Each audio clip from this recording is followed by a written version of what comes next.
Hello everybody. It is April 23rd, 2025 here in the United States of America. Now, I took a week off from making videos. It was Holy Week. I'm an Orthodox Christian. And we had quite a few services, and I was very busy with the family. Didn't really have a lot of time and wanted to focus mainly on Holy Week and observing that rather than get on here and make any videos. And I was trying to stay off of Twitter and stay away from the news in general. But I'm back now. So what I wanted to talk about today is the proposed U.S. plan in regards to ending the war and what I think President Zelensky and President Putin will do in regards to it. Well, I think we already know what President Zelensky is going to do. I'm pretty sure he's already rejected it. But I want to talk about the political ramifications of accepting or rejecting this peace proposal from both sides of the conflict. Now, this comes from a Twitter page called AKM Mapping, and they actually got this from Axios. So, citing a source with direct knowledge of the proposal, reports that the U.S. peace plan regarding the war in Ukraine is as follows. Russia will get de jure U.S. recognition of Russian control over Crimea and de facto recognition of Russian control over the captured territories in Luhansk, Donetsk, Zaporizhia, and Kherson. So that doesn't include, from what it seems, the entire oblasts, just what Russia has captured. So I'm guessing this will propose to end the conflict at the current line of contact. Ukraine will not join NATO. However, they could become a part of the European Union. Now, I believe this is a position that Russia had said it was okay with earlier in the war. I don't know if that's still the case today. Now, I know NATO was always the sticking point with Russia. Absolutely no Ukraine in NATO. Well, that's actually one of the main causes of this war in the first place, so it looks like Russia would get what they want out of that. Now, I don't know if they would accept ending the war along the line of contact in the current position that it's in the Donbass, since they don't have complete control over Donetsk, Zaporizhia, and Kherson. They have almost total control over Luhansk, but the other three oblasts, they don't quite control the entirety of those territories. All 2014 sanctions on Russia will be lifted. Now I'm guessing this just comes from the U.S. side. Europe has already stated they don't intend on lifting these sanctions. Unfortunately, every 100 years or so, Europe descends into a brutal blood feud where everybody kills each other for a few years, and you can't talk them out of it. So I don't expect the Europeans to lift sanctions on Russia. I mean, these conflicts and these animosities go back hundreds and hundreds of years, well before the establishment of the 13 colonies that eventually became the United States. These are very old conflicts, very old animosities with very long historical roots. The U.S. will enhance economic cooperation with Russia, particularly in the energy and industrial sectors. Russia has massive amounts of natural resources and untapped economic potential, although their economy is performing fairly well despite the sanctions. It would be tempting to have economic deals in place with the United States that would benefit both parties. I think Russia and the United States would both benefit from further economic cooperation. Ukraine will obtain a robust security guarantee with European countries and like-minded non-European countries. U.S. participation is not mentioned.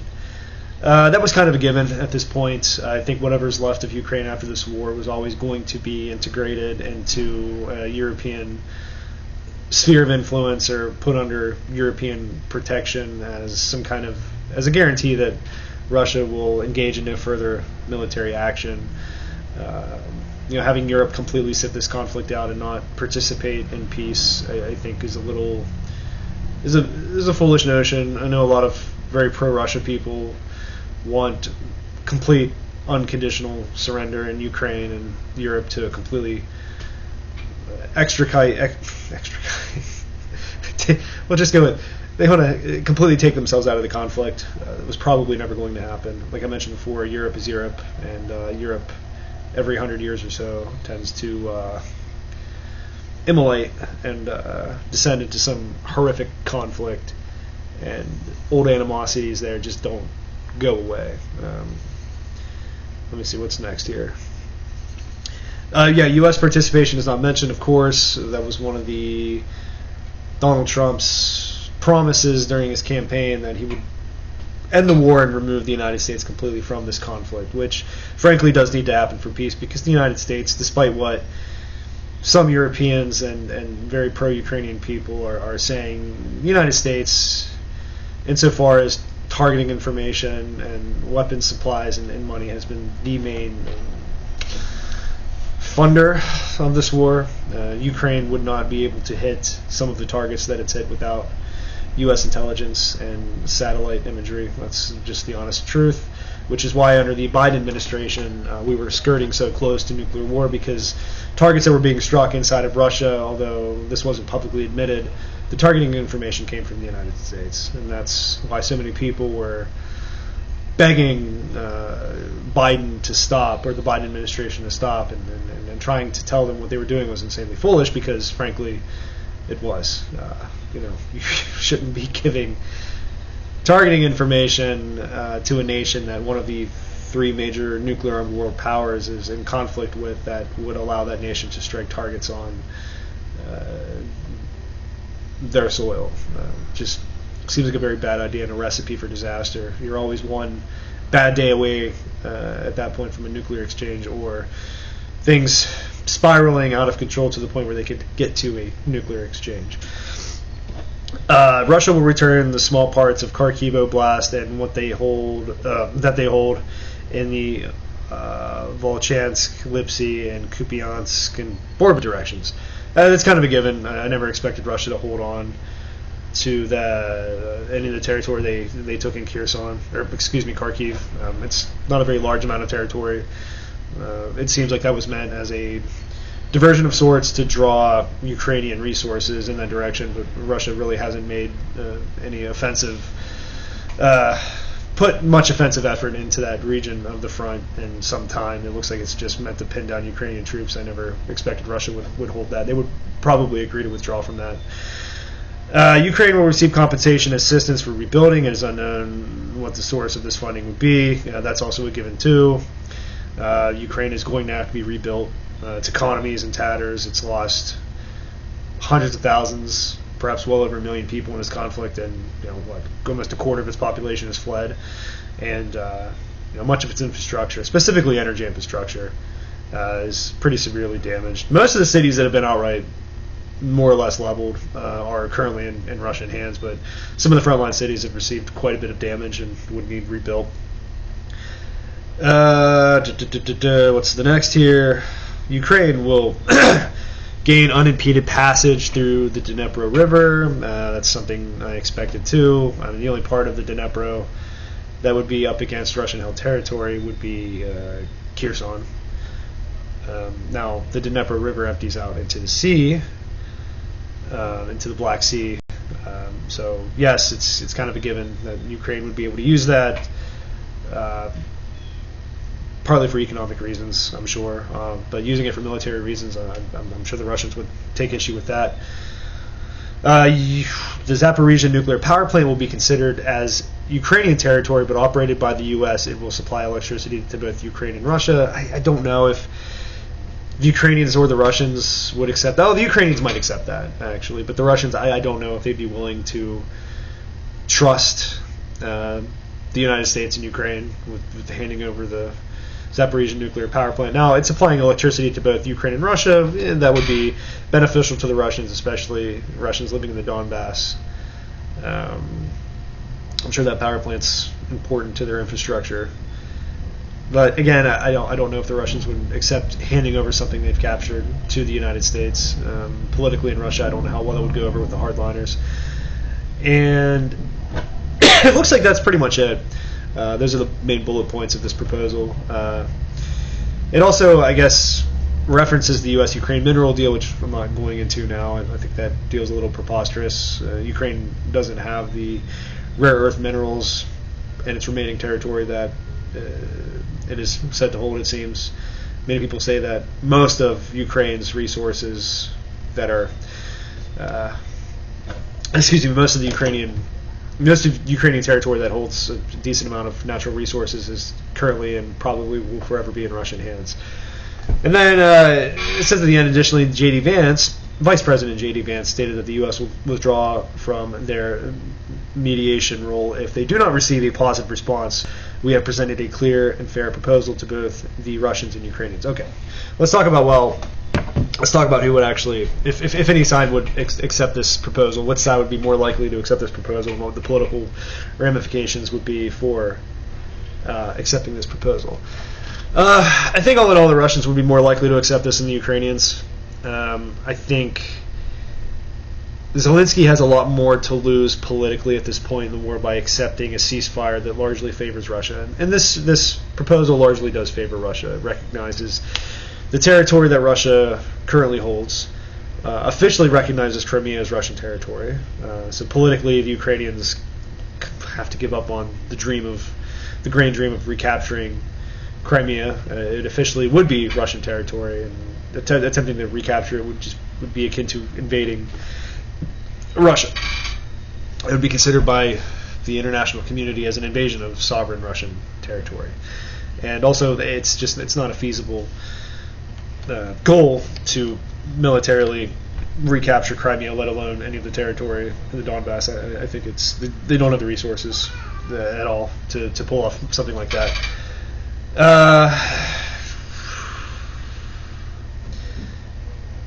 Accepting this if President Zelensky accepted this proposal, it's basically akin to admitting publicly now that they've lost the war and are more or less surrendering to the Russians. Now, the Ukrainian hardliners absolutely would not accept this proposal in any way, shape, or form. Now, keep in mind, the Ukrainian hardliners rejected the Istanbul peace proposal, which was insanely generous to Ukraine. It would have allowed Ukraine to keep all of the, if not all, but the vast majority of their territory under Ukrainian control. The initial proposals from the 2022 Istanbul peace plan essentially was that Russia would completely withdraw from Ukrainian territory, with the stipulation be that Ukraine had to declare neutrality, give the Donbass semi-autonomous status, scale down their military, and disband the Azov and other far-right regiments. But in return, Ukraine would have kept most of its territorial sovereignty intact. Russia would have withdrawn from Kherson, from Zaporizhia, and it seems like largely withdrew from Luhansk and the Donbass, so long as they were given semi-autonomous status. Now, keep in mind, Ukrainian hardliners rejected this proposal. They wanted to fight on and completely defeat Russia, which, again, if that's your political position, fight to the bitter end, protect your sovereignty no matter what, okay, that's understandable, but was it a realistic position? No, it was frankly stupid. All rejecting that proposal did was to force Russia into the kind of conflict that everyone thought Russia was there to fight. Keep in mind, initially this invasion was meant to be political coercion, so to speak. This wasn't really meant to capture territory. It was meant to force Kiev to acquiesce to Russian demands, and then Russia would go home.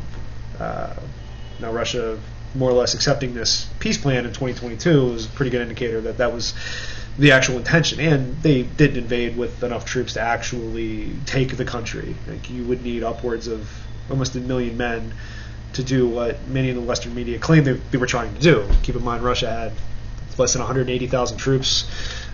Barely over 100,000 of those were combat troops.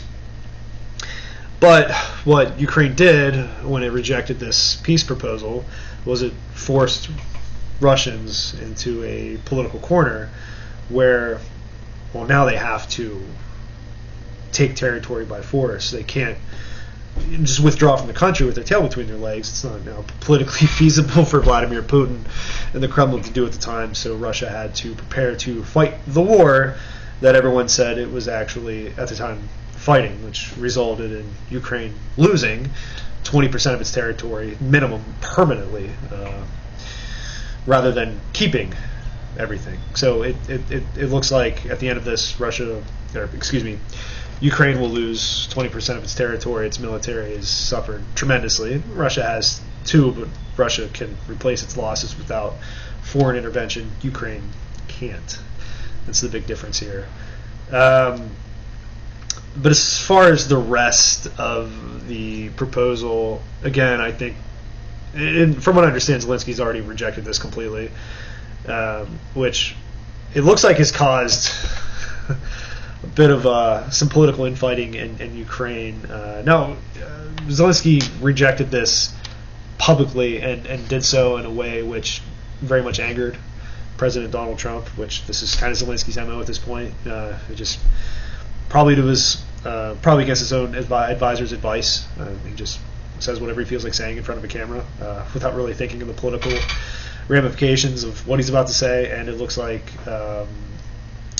what he did say greatly angered President Trump. And it seems like the United States is putting itself in a position where it's about to exit this war totally. President Trump made statements previously saying this is Biden's war, and that's his way of saying that, well, this isn't my mess. So if he decides to pull U.S. interests completely out of Ukraine, then he can always fall back on the position of, well, this was Biden's war. They left me with an impossible situation. It's not something I could fix, and it's just going to have to play out the way that it is going to play out, and that's Biden's fault, which is a fairly true statement. Now, Donald Trump did ship large amounts of weapons into Ukraine during his term, which didn't help out this situation at all. But if he was in office, I'm sure that a negotiated settlement would have happened before this war ever happened. That's just Trump's nature. He looks for negotiated deals rather than war. So I do think if Trump had served a second term, that this war never would have happened. I think the Biden administration was far more belligerent and foolish and short-sighted than the Trump administration was in regards to Russia. But yes, but back to Zelensky. No, obviously he's not going to accept this. This is akin to Ukrainian nationalists. This is akin to complete surrender and acquiescence to the Russian Federation. This deal favors Russia more than it does Ukraine. This deal also recognizes the reality on the ground that this war is not winnable for Ukraine. And the reason it's making concessions to Russia is because this is Russia's war to win at this point. It's a matter of time, but Russia eventually will win militarily on the ground. Unless by some insane happenstance, Russia just collapses overnight, kind of like it did at the end of World War I, but the political, social, and economic circumstances in Russia for that to happen just don't exist. Sorry to let everybody know, but Russia is a very stable country politically, despite its flaws, despite some of the goofiness in the Russian government that we see, despite some of the corruption that has been dealt with recently. There's been quite a few Russian officials that have gone to prison for corruption during this conflict. Russia is much more politically stable than most people realize, and also much more politically stable than Ukraine is at this point. What I think is going to happen with Zelensky's tying his wagon to the Ukrainian hardliners. He doesn't really have a choice but to take the position of fighting this war to the bitter end, because I think if he did acquiesce and say signed this peace proposal and said, okay, yeah, we're done, war's over, Russia gets to keep this territory, I think he wouldn't last much longer. He would either be forced out of office or killed. Just the reality of the situation that he finds himself in. He doesn't really have a good exit. He doesn't really have a way out of this war. His only real option for political and maybe political survival and literal survival is some very unlikely scenario where Ukraine and Western powers achieve total victory over Russia. But what I see happening too is, I see a lot of Ukrainian politicians are openly voicing their frustration with Zelensky, and it seems like the average Ukrainian, right-wing, hyper-nationalist Ukrainians just want the war to be over. I'm sure they'd be relieved at this point. I think many Ukrainians on the ground understand that achieving the goals set out by Kiev, recapturing all held Ukrainian territory in Crimea, just never going to happen. I mean, the only option at this point is to accept that Ukraine made a massive gamble in 2022 by continuing to fight on, and when you bet the house, sometimes you lose the house. And Ukraine, if they don't want to lose the entire house, should probably accept whatever generous terms it's offered at this point, and end the war, rebuild their country, and go from there. Now, in regards to President Vladimir Putin, would he accept this? The Russian if Vladimir Putin accepted this proposal as it is now, the Russian hardliners would definitely take issue with it. They absolutely would have taken issue with the 2022 peace deal had it actually been accepted by the Ukrainians. It wouldn't have been very popular amongst the Russian, quote, right wing, which a lot of people don't realize that Putin is not, at least he wasn't back in 2022, a Russian nationalist hardliner, so to speak. He's always been a very pragmatic politician and willing to accept deals that might not be perfectly advantageous to him politically, but might offer the best outcome that Russia can have at the moment. And in 2022, pulling out of Ukraine entirely while Ukraine declared neutrality and gave the Russians what they wanted as far as downsizing their military and several other requests, I think probably would have hurt Putin politically in Russia. Again, like I said, amongst the hardliners, the average Russian probably would have been fine with that deal. But I think at this point, because of all the blood Russia has spilled in Ukraine, I don't think Putin would accept any kind of deal that was not obviously and heavily in favor of the Russians. I think one of the major sticking points here, and why I don't think the Russians would accept this deal, even though they could accept it and survive it politically, Vladimir Putin that is, I think at this point Russia would only accept this deal if it recognized the entirety of the 4 oblasts as Russian, and the Ukrainians would have to pull out of those territories entirely. Will the Ukrainians do that? No, they've fought tooth and nail and lost hundreds of thousands of men to hold these territories. Politically, that's definitely something Zelensky can't swing.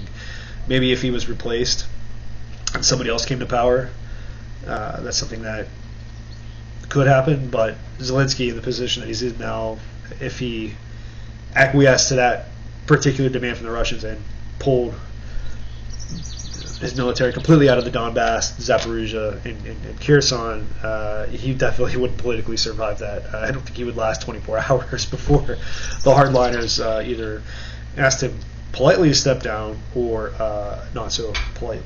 So that's not a politically viable thing for Zelensky to accept. So while this peace proposal is very generous to the Russians, and I think more or less does acknowledge the fact that Russia has won this war, even though it seems like a stalemate from the outside looking in. If you look at the numbers, if you look at the if you look at Russia's economy and how much it can produce and how many more men it can funnel into this conflict versus Ukraine, it's obvious what the outcome is going to be, in 1 or 2 years. Probably the complete capitulation and military destruction of Ukraine. I think everyone now has kind of come to that realization. Once you drop this bias that people have against Russia, that for some reason happens every time it fights a war. These backwards, silly, drunk Russians couldn't fight their way out of a wet paper bag. Similar opinions were being shared in 1941, and then a few years later, people weren't laughing so much. Also during the Napoleonic Wars, same thing. I think Western military leadership, specifically in the U.S., takes a much more realistic and pragmatic approach in regards to military conflict. It's not going to look at a nation and have a bias against them just because of some, I don't know, what's the word for it? Centuries-old animosities and assumptions made about a specific group of people and their ability to fight. The reality on the ground is the reality, and there's no getting away from it. So again, that's why I think these deals aren't punitive towards Russia in the least. They're absolutely not punitive. And I think, again, because it's an acknowledgement of the reality of the ground. But will Vladimir Putin accept this deal without getting the entirety of Kherson, Zaporizhia, and the Donbass, or Donetsk? Probably not. That's the main sticking point. I think if this plan included a proposal for Ukraine to completely pull out of those territories, that Russia probably would accept it and be very politically popular in Russia for Vladimir Putin to accept such a proposal. But again, since Russia has lost so many men and trying to take territory that they see as historically theirs, I don't, again, just kind of stopping halfway there and not giving up, but I'm sure Russian military leadership and Russian soldiers are probably enthusiastic, maybe eager to take those territories by force. But I don't know. We'll see. I think that President Zelensky clearly has already rejected this and absolutely will not accept any kind of U.S. peace proposal that's beneficial to Russia in the least. They want complete capitulation of Russia, which is absurd. Russia's not in a position where it's going to capitulate at all. There's no reason for it to, which is why this deal is heavily favorable to Russia. Because, again, it acknowledges the reality of the situation. But will President Putin accept giving up the Zaporizhia nuclear power plant to Ukraine under U.S. control? Probably not. And will Vladimir Putin accept giving up control of the rest of giving up Donetsk, Zaporizhia, and Kherson, or at least the remaining territories over it, and to allow them to be permanently Ukrainian? Is this something politically that he can swing in Russia at this point in the war with the momentum that the Russian military has? Yeah, I don't think so. So no, I don't see either president accepting this proposal, at least at this point. I think as long as Zelensky remains in power, it looks like this war is going to drag on to the bitter end, with Ukraine losing much, much, much more territory than it ever had to. And also, President Trump responded to President Zelensky. Actually, I have it. I'm going to look at my phone here. Hold on. I have a screenshot of President Trump's tweet in regards to Zelensky. And again, this is the political foolishness of Zelensky. Zelensky's not a very forward-thinking man. He's definitely not a politician. I'm not saying that Donald Trump's not a politician either, but Donald Trump is also business and street savvy. President in regards to negotiations and what you should say and shouldn't say, for the most part. President Zelensky's not even remotely talented or good in those areas, because he seems like he shoots himself in the foot far more than he ever should. And if you are going to say crazy things occasionally as a political leader, well, you better have a lot of leverage behind you. That's why Donald Trump can get away with some of the things that he says, because he's the president of the United States. He has all the leverage in his pocket, so he can get away with being a little loose with his words. But I think he still has a pretty decent grasp of strategy and when to not say certain things. But anyways, here's his response to Zelensky rejecting this deal already. Ukrainian President Volodymyr Zelensky is boasting on the front page of the Wall Street Journal that Ukraine will not legally recognize the occupation of Crimea. There is nothing to talk about here. The statement is very harmful to the peace negotiations with Russia, in that Crimea was lost years ago under the auspices of President Barack Hussein Obama, and is not even a point of discussion, which is true. Ukraine is never getting Crimea back, ever. It's just the political reality of the situation. But again, because Zelensky is backed by Ukrainian political hardliners, he can't take that position publicly, or he might lose his life. Nobody's asking Zelensky to recognize Crimea as Russian territory, but if he wants Crimea, why didn't he fight for it 11 years ago when he was handed over to Russia without a shot being fired? Yeah, Zelensky doesn't have to officially recognize it. Just don't say anything. Just don't say a word. Just don't make a public statement about it. That's all he has to do. Say nothing. You say more by saying nothing sometimes. The area also houses, for many years before the Obama handover, major Russian submarine bases. Yes, Russia did not want its bases in the Black Sea to fall into NATO hands, which is why it invaded Crimea in the first place. It was in response to the Maidan Revolution. Russia got ahead of things, so to speak, saw the writing on the wall, and wanted to make sure that its Black Sea bases stayed in its hands. And Crimea never, ever was in control of any kind of military that was influenced by NATO. It's inflammatory statements like Zelensky's that make it so difficult to settle this war. He has nothing to boast about. The situation for Ukraine is dire. True. He can have peace, or he can fight for another 3 years before losing the whole country. True. I have nothing to do with Russia, but have much to do with wanting to save, on average, 5,000 Russian and Ukrainian soldiers a week. Much more Ukrainian soldiers than Russians at this point, probably, who are dying for no reason whatsoever. Well, not to either side. There's a reason why both sides are fighting. To our standpoint, it might look silly, but to the Ukrainians and Russians, they have a lot to fight for. The statement made by Zelensky today will do nothing but prolong the killing field, and nobody wants that. We are very close to a deal, but the man with no cards to play should now finally get it done. I look forward to being able to help Ukraine and Russia get out of this complete and total mess that never would have started if I were president. I don't think it's going to happen at this point. No matter what Donald Trump's efforts are, I think Donald Trump's best bet at this point, and it's sad to say, is to pull back from the conflict, let it play out for another year or so, and then revisit it. I think at that point Ukraine might be a little more receptive to Western demands to end this war, but it's hard to say at this point. There's really no good outcome here, and I don't think there's a good way to end this conflict short of removing Zelensky from power and replacing him with somebody that would be willing to directly negotiate with the Russians from a realistic standpoint. But anyways, that's all I want to talk about today. Hope everyone out there has a good day, and we'll be back Saturday with another video. Have a good one.